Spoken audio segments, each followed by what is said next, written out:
আমরা এখানে অনেক নির্যাতনের শিকার আছি। এটার জন্য আপনারা যদি একটা ভালো কিছু কইরা দিয়ে যান আমাদের জন্য খুব ভালো হবে।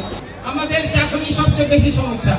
আমাদের 90% সুইপারে চাকরি ছিল, কিন্তু বর্তমানে আমাদের আস্তে আস্তে আস্তে আস্তে করে সব চাকরিগুলো ছাঁটাই করতে করতে করতে করতে এখন আমার মনে হয় 30% বা 40% চাকরি রয়ে গেছে। স্যার,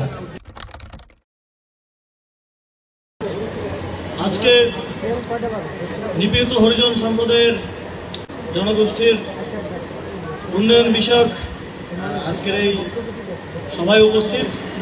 এখানে যেই খালি জায়গা আছে সিটি কর্পোরেশন পরিকল্পনা করেছে, এখানে আরো 2টি 10তলা ভবন নির্মাণ করবে। আমরা